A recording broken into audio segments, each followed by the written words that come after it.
So, one of my biggest interests in the industry is the impact of social media.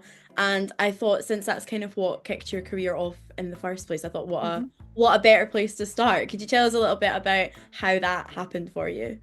Ever since I started to get serious about playing gigs and releasing my own music, more towards like the end of high school for me, um, I always had like Instagram and was trying to keep people posted on there, but it wasn't until my sophomore year of college that I started a TikTok account for my college band. And we had just released a song just kind of very independently, like nothing planned out. We weren't even sure if this was like gonna, we weren't like pursuing it. It was just on a whim. And then we started to make TikToks about it. And one of our TikToks was brushing our teeth every day until our song Leah goes viral. And this was with my band. We were called Seeing Double. And we start posting these, and the first one just like skyrockets in views for whatever reason. It was total like stroke of luck. And ever since then, we had this following that came out of nowhere within like a few weeks, just from TikTok kind of picking us up. And then from there, we're given all these opportunities to tour because we could finally say, like, oh, we have, listeners in Boston. Like, let's go play there. Um, so I knew that when I started releasing my own music, I was like, TikTok's the way to go. Like, it's just, you're never going to find that quick, like, artist to fan connection anywhere else where, like, overnight you can gain, like, however many new followers and have all these opportunities laid out for you. Like, it's just, I mean, there was the ban in the US for a little bit, like there were all these things going on with it, but like I'm so glad that right for now it's here to stay until they extend this ban for however many more days. I don't know how much you know about that going on here, but No, um it's a crazy it, time. It's a crazy it's time. insane. It's insane. So just as an independent musician, I know that myself and so many others in my community are like, that's the number one way to go. It's just to do those short form videos and get as many as possible out. It's almost like quantity over quality sometimes, Mhm. which like I don't want to say, but it's true. Like the more chances you throw in, the more likely you are to get people to listen to your music. You can make the It exact is. video a million times and then one of them will be a huge hit. It's I crazy. know. I know. It's so crazy. Like I love it in a lot of ways because there's never been a time until now where so many musicians can have their music heard. Like you used to have to spend so much money and get a record deal and go to a studio. Now it's so easy, but at the same time, like it's so fatiguing to be online and doing this so much. It's so addictive, but uh at the end of the day, like you're never gonna find the resource to be able to do that. So I am happy with it. Changed, as you say, it's changed the way the artists are discovered and it's changed the way that people listen to music as well. I find that, you can, Totally. as you say, get super, super famous overnight and then your one song goes really, really big and then it just drops off and you can't seem to reach Yes. the audience for anything else. It's the way that it works, it is like, yeah, it's like a double-edged sword, isn't it? It's got lots Mm-hmm. and lots of benefits, but then also its drawbacks as well. Do you enjoy Totally. making like the social media videos and everything? Is that something that you enjoy? Because I think it's something now that whether people like it or not, it kind of comes hand in hand with being a person that makes music these days. It's something that you just kind of have Yeah. to get the music out there. Do you enjoy it or do you wish it's something that you didn't have to do?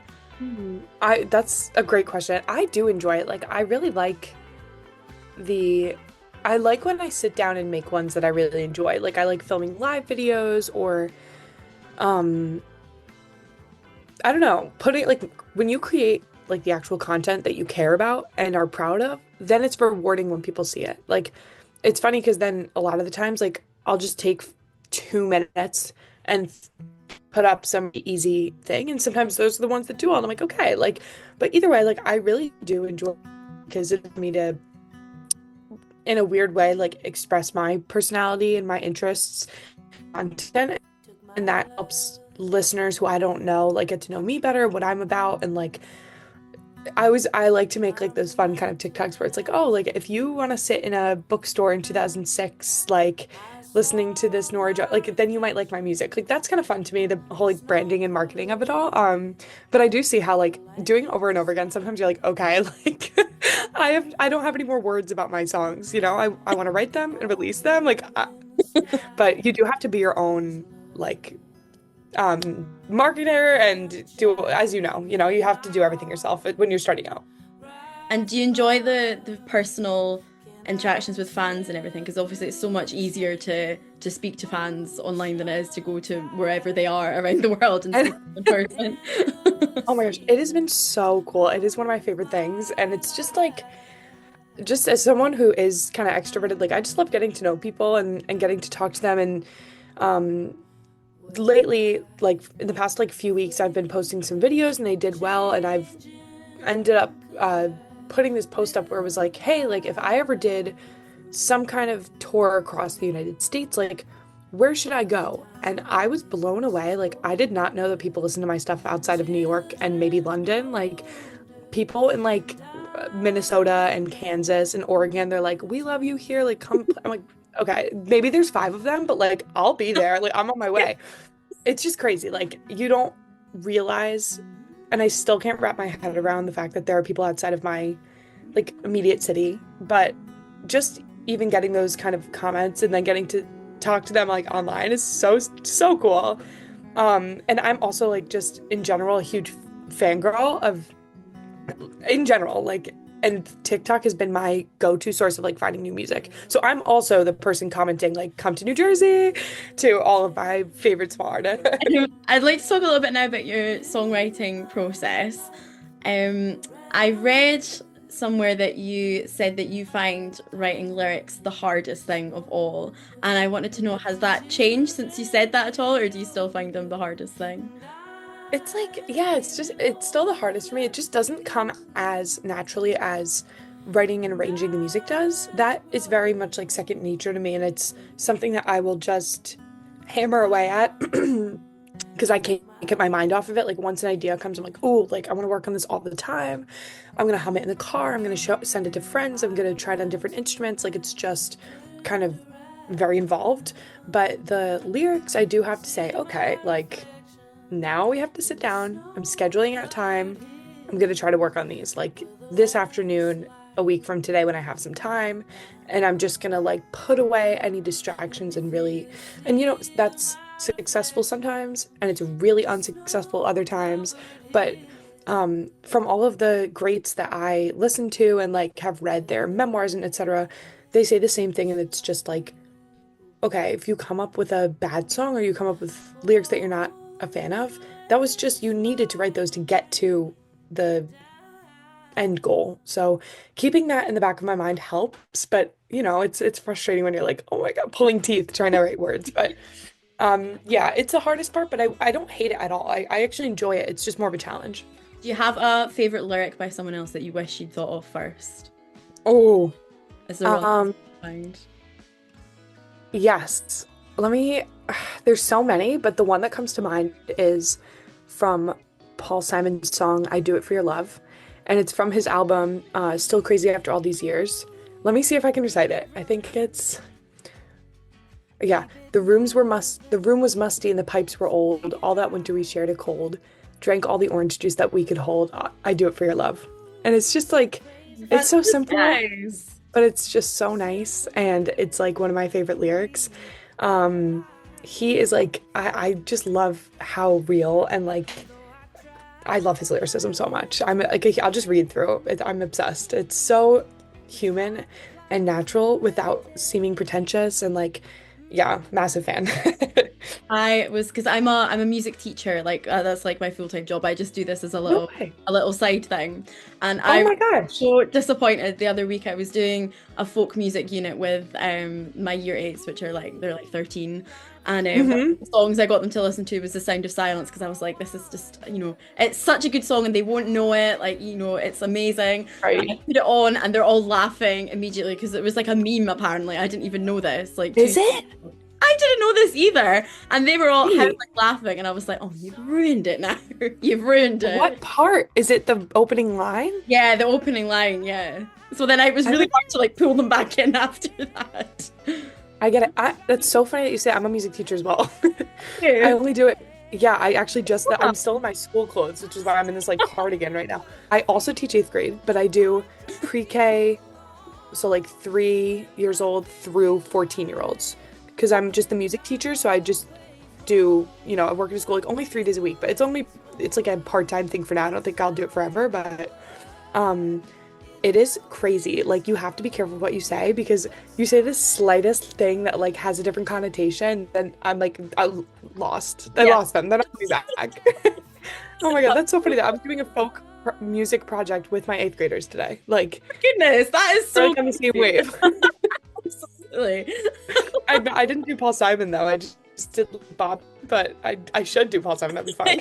I find that your music has a really specific mood, atmosphere, vibe, whatever you want to call it. Does that Mhm. is that something when you start writing a song, is that in your head when you start writing it, or is that something that comes along kind of naturally further on in the process? Ooh, I think it does like it's definitely something I think about. Like, I want this to emulate some of these artists that I like, or this feeling, or this place that like it takes place in. Like for the right time, one of my songs, I knew that I wanted it to feel a little 70s, a little Steely Dan, a little bit like coffee house, bossa nova type of thing. I think with the help of all the musicians that recorded on it, we got there. But I will say that like all of the singles I'm putting out right now are from almost all from like late high school. Hmm. That I wrote then and then just didn't really have like the means to record them until recently. So I'm putting them out now, but I'm working on more of a full length like album that I'm hoping will have what you're talking about cohesively throughout it. So all of the songs will kind of have a thread through them. Right now it feels very random to me. Like I think they each have their own pocket, but I don't know that they go together. I'm too close to it to know. You know what I mean?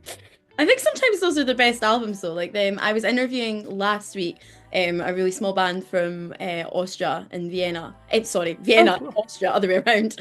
And Yeah. their music is very much like every song is a very distinctly different vibe from each other. And I think sometimes Yeah. it's an interesting concept to have because usually people aim for, as you say, having something very cohesive that follows a similar mood and atmosphere. But I think it's also, if they come out sounding totally different to each other, Right. so it's really refreshing as well, I think. I agree. So you mentioned that you were obviously in high school writing most of these songs. If you could go back and say something to your 17, 8-year-old, 18, I was going to say 8-year-old there, 17 or 18-year-old self, what would you say? Would you any advice that you would give them? That's such a good question. Oh my gosh, that's deep. Um, I would say just like, I guess just be proud and of the songs that you write and hold them close to your chest, but also be open to collaborating with people and trying new things. I think that like I was a few years ago, every time I would write a new idea for a song, I would send it to like 10 different people asking, does this sound too much like this?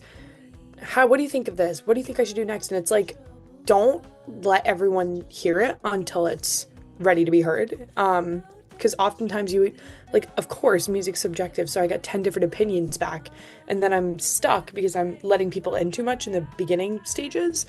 Um, so I think like collaborate gracefully when it's time to, but before that, like hold the songs close to your chest and just figure things out before you get everyone's opinions in there because like I'm just thinking my friends alone. They're great to me. Like we're great friends, but they're not gonna love every song I put out. Like because they don't have my music taste. Like we don't have each other's exact opinion. So sending it to all my friends, even though they're my friends, like it's probably not the best idea. And I still do have like a select few people that I value their opinions and like they might play on some of the songs, so it makes sense that they're hearing it in the early stages. But it was too many people and it just put up a block. So I guess that would be my advice to myself. That was lovely. I think I can totally see that, and I think it can also maybe enter into the realm of people pleasing a little bit, can't it? Like you're getting all these Totally. contradicting opinions back, and which Totally. one do I go with? That's Yes, no, for sure. And then it's just paralyzing. You're like, okay, well now I don't know what to do now. I also think one of the things that makes your music really exciting is the fact that it's very much an amalgamation of lots of different genres and influences. Like you can Mhm. very much hear the folk, the blues, the jazz, and the rock and everything in every track, which is really cool. Do you Thank find you. that that balance, striking that balance between them, is difficult when you're writing or producing, or yeah, I suppose you have that in mind already. I'm going to lean more folk for this one or more jazz for this one. I think when I first write the song, I don't. I'm just like, I just want to make sure that it feels good and I just like it bare bones, just an acoustic guitar and me. But then the real fun part comes in where I get to do a little bit of arrangement, call up different musicians that might fit this one track really well, and then now it's time to figure out like what are we going for here? What is the overall sound? So, um, I have a song out called "The Flood." And that one was the one I wrote earliest. I think I was probably 17 or so, maybe. Um, and I have played that song with like 20 musicians or more throughout the years, like different bands in high school, college, different showcases. We did acoustic, we did a full band. It was like, so when it actually was time to sit down and record a studio version, I was like, what are we going for here? I have no idea. We've played it a million different ways. Um, so I think we just figured that out because it was a little bit of a combination of everything, and then I love like the big kind of like big soul band, but like with a little bit of folk rock sound of Tedeschi Trucks Band. I don't know if you're familiar with them. No, I'm not. Um, I need to check them out. that like the production of that song was definitely inspired by them. So I kind of got to a point where I'm like, we got to pick a lane, you know. But yeah, so it's not really first, but like during the recording process, you kind of need to like say, all right, what are we doing here? I think environment as well can have a huge impact on the sound that comes out of different artists. So, I mean, Bruce Springsteen, Whitney Houston, Bon Jovi, Frank Sinatra Yeah, have all come out of New Jersey as well. Do you find I it know. a particularly inspiring place to live and work? I mean, like, kind of. Uh, I just graduated college in May, like last May, so almost a year. And I was writing a lot going to school in upstate New York, so kind of in the mountains. I don't know if you can call them mountains, they're like hills in the forest. Like we're kind of in the middle of this small town with farms and trees, and that was really cool. I'm back in Jersey now, living at home for a little bit. But all of that, like all of the stuff with like Bon Jovi, Springsteen, Whitney Houston, it's more in South Jersey. Like I'm actually a town away from New York. I'm right, so I just bring that up because I played a show yesterday on the Jersey Shore. So I had to drive like an hour and a half south. And as I'm driving, I'm passing like the Bon Jovi service station and like the Whitney Houston gas area or whatever. I was just like, oh, here's where it is. I kind of forget that they're all like, you're really not surrounded by it. Um, but I like living here. I like the proximity to New York City, which is like 40 minutes away, or like upstate when you're in the woods, also like 30 minutes away. So I'm kind of smack in the middle. It's a good place to be. I mean, you touched on this a little bit earlier, and I'd like to go into a wee bit more detail now. Mhm. So for those people watching that maybe don't know that you were the leading lady in the band Seeing Double that you mentioned earlier, Yeah. I can imagine the transitioning from being that figure in a collaborative working environment to going solo. I mean, it must have been really daunting, but I imagine also probably quite liberating as well. How was that experience for you? How did you find it?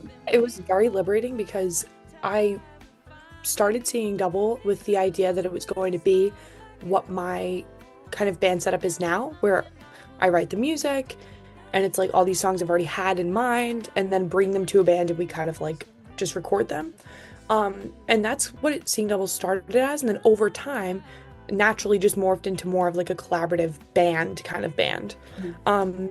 And that was really fun, but I think that like the music we were putting out, or like we didn't even put out all of our music, but the music we were playing, it definitely had like a little bit more of like a heavier edge to it, more indie rock, which I kind of love the persona of and would like hop into it for shows. But at the end of the day, like my heart is with some more acoustic stuff, a little jazz, a little like folk, and like the kind of music that I'm playing now is just a lot more fulfilling to me, like just as a musician. But the opportunities that Seeing Double had and the touring that we did and the fans and like just the friends I made in the band, it was unforgettable. It's like one of my favorite memories in general from college and like I've just never experienced something like that. Like playing sold out shows in New York and getting to have that experience of like playing to a crowd that's standing and is going to be like screaming. Like that was so much fun. I don't know if that's my music as much. Maybe it will be someday, but like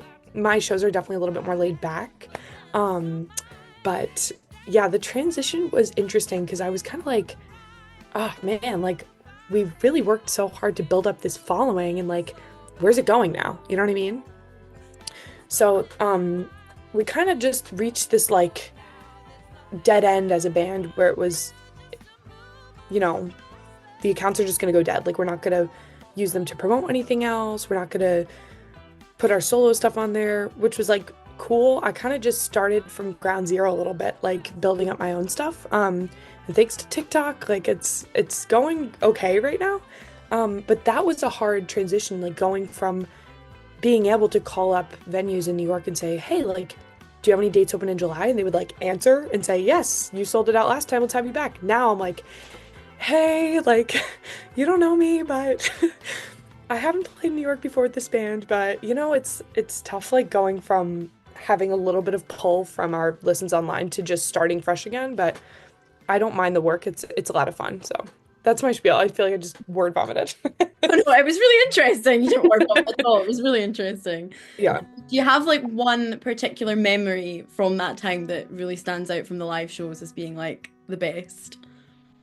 I think anytime we played in the city and people sang all of our lyrics back, that was just always unexpected and always amazing. And just we got to a point where people would know the lyrics to our big song, which was Leah. But then when people started singing them to like the other songs that maybe weren't as, I was like, oh, this is cool. Like I had no idea that people were actually taking the time to sit down and listen and learn the words. So that was my favorite. And like honestly, any time that we would just be hanging out as a band in the green room before the show and like the ride home after, it was always fun. Do you think that your future shows, would you like them to be like people singing your lyrics back, or would you take more of a Lord approach with the, you know, the shushing of the crowd?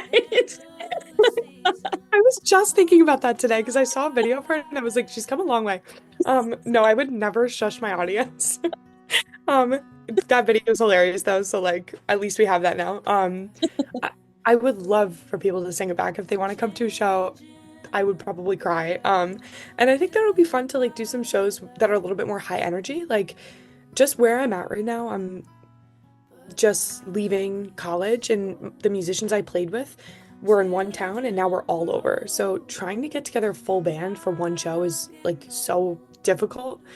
So I have been doing a lot more acoustic things, but I'm ready to get back to like shows where we stand up and don't sit on a stool and like get people involved a little bit. I love talking to the audience, so I hope we can do more of those. And you're going on tour soon with Sarah Gross in May. Yes. I'd like to talk more about Sarah in a little while, but what are you, I mean, I suppose you've already touched on this, but is there anything different maybe that you're most looking forward to about going on the road and doing these live shows again? Ooh, I'm very excited because I'm playing with a lot of different people for these upcoming shows. It's not just one band. It's like every time it's going to be a different group of whoever could make it between day jobs and like whatever else. So each show is going to sound different, and I'm very excited for that. Like it's fun for me too because I've played these songs a million times. So getting to hear people put their new spin on it in the band is just like a privilege and really a great time. But yeah, that's what I'm excited for. I love Sarah and her crew. They're just nice and welcoming, and she gives great advice because she's like 2 years older than me and has been through this a little bit longer than I have. And it's always fun doing a show with their band because they bring the energy and they bring people in and like we have a crowd. It's just, I can't wait. I'm so excited. When is the first show again? It's pretty soon, isn't it? It's May 30th. So it's in Long Island, it's on Long Island, and this particular town is the hometown of the guitarist in my band, Teddy Holly, and the keyboardist for that night, Logan Slansky. So they're gonna bring in, I don't even like, I can't even imagine the amount of friends and family that are gonna show up to the show. They always tell everyone they know, so it's gonna be fun. You have like three essential tracks that's going to be on your tour playlist this time round. Um, oh my gosh. I just drove to that show in South Jersey yesterday. What were we Mhm. listening to? It was so random. I need to like pull up my music. Hold on. I'm gonna give you like a really good answer right now. Maybe I'm gonna text it to you. It's the Esquivel. I think I'm saying that right. Okay. I've been listening to this album. It's like easy listening music. You're gonna laugh. Like it's actually so fire though. I need to pull up the exact name of it. Um, but anything off of this album, it's like I think it's a compilation album. Let me see. Sorry, you just asked me a very serious No, question. no, Like I no, need I'm to give you. intrigued. I'm intrigued. Okay, Cabaret Manana. I think that's what it's called. God, I don't want to butcher that. Okay. So I just sent you the Oh, album. okay. Anything off that album. We're also gonna be listening I'm to, excited to listen to I this. think it's called Coming Up by Paul McCartney. I think that's what it's called. Coming Up. Yeah, that must be it. And then That one. Yeah, I haven't heard that you in a know long that song? time. Oh god. But we're gonna listen to the live version from Let Me Find Out. Hold on. Um This is the most in-depth answer I've got for this question. I'm loving it. I know, I know. Amazing. You're doing Oh, great. it's live from Glasgow. There we go. Um that's what I thought. And then what else are we listening to? I think we're gonna listen to a little we're gonna listen to With a Gun by Steely Dan. Because Teddy, the guitarist, hates it, but I love this song, so I'm gonna force him to listen to it in the car. Contrasting three songs. I love it though. That's Yeah, great. those are gonna be our Amazing. three. So the other artist you're going on tour with, is it Sarah or Sarah? Sorry, I think you said Sarah earlier. Sarah Gross or Sarah. Sarah. You know, it's just you can pronounce it either way. It doesn't even matter. I'd say Sarah. Some people say Sarah. It depends on where you're from. Can you tell me a little bit about your relationship with Sarah? Because I read that you mentioned before, obviously, that she's a couple of years older than you, and you mentioned that she's Mhm. kind of a mentor sort of figure for you. Can you tell me a little bit more about your relationship? Yeah, we met in Syracuse, New York, so upstate New York, my sophomore year of college and her senior year. So I was probably 20 and she was 22. So she was just finishing up like university, so she was doing a bunch of shows as much as possible to play with her band. And there's a big scene in Syracuse for basement shows at these houses owned like rented out by college students. So they basically sell tickets and have everyone come into their basement. Sometimes they'll have a bar and like sell like it's crazy. That But sounds this so fun. particular this particular venue was the most fun because it was run by two women and this guy Ken, and it was like safe and clean and like fun. I'm just saying that because some of the basement shows like you never know what you're gonna walk into. But this was like Sarah's stomping grounds. I think like it was next to her house. She played an amazing set with her band in college. I still remember standing there because we were gonna go after her with Sing Double, and I was like, "Oh my god, we have to follow this up! Like she's unbelievable live." So that's where we met, and then ever since then, especially when I started doing my own stuff, I started to reach back out to her and just say, "Hey, do you want to do a show together? Like, if you're ever passing through this town, like, come get on a bill with us." And then since then, we've just kind of kept in touch, and it's kind of turning out to be like once a year we'll do a string of shows together. And she's just unbelievably talented, and like just watch her blow up in the next few years, hopefully sooner. You know, it's maybe more difficult being a young woman in the industry sometimes. Have you found, has there been anything that's sort of changed your perspective on the industry coming from that position? I think luckily with my a lot of my original gigs, I don't really run into anything where I'm thinking about it. The only time was when during Seeing Double, the other girl in the band was also named Allie, and a lot of the times we were the only two women on like a three band lineup, which was crazy.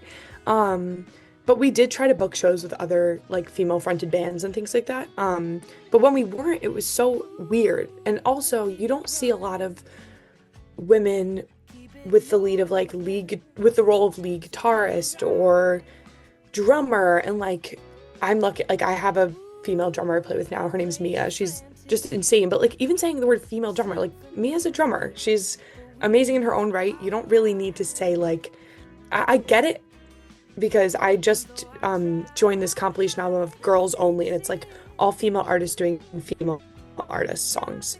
So I just did like Landslide by Stevie Nicks. So I totally get it for the representation. I think it's really cool to like have those spaces. But at the same time, like I think it gets to a point where you're like, all right, you can just call me like a guitarist, call me a drummer, because that's what we are, like, and I don't think we need to like hammer it home all the time. But again, like I totally see both sides of it. No, I love that. I've been thinking about it for a long time, and it's so important. Right. And I think people still, even I think a lot of the time it often comes from the right place as well. But I think it's just not always helpful, and it's not needed. Yeah. I agree. Like the compilation album that I'm on, I'm like, cool, this is like for Women's History Month.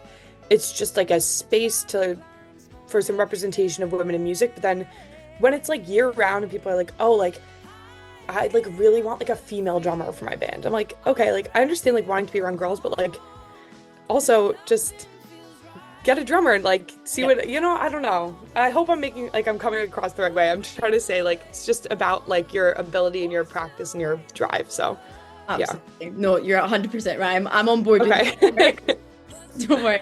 We've only got a few minutes left on the call because I don't have Zoom Premium, but I actually just have one question left. Anyway, I just wanted to say before we finish up, thank you so much. This has been a pleasure. It's been so nice talking. Oh my gosh. Of course, this was so much fun, and like I can't believe you're also a teacher. We just bonded. You know, it's really nice. It's really nice. Yeah. My last question was that you just touched on earlier about stringing together an album with these new singles and things that you're maybe working on. I just wondered, is there a sort of timeline in mind for when that might be a thing? There's a developing timeline. So right now I'm still in the writing process, and then I'm thinking of recording in the next few months over the summer.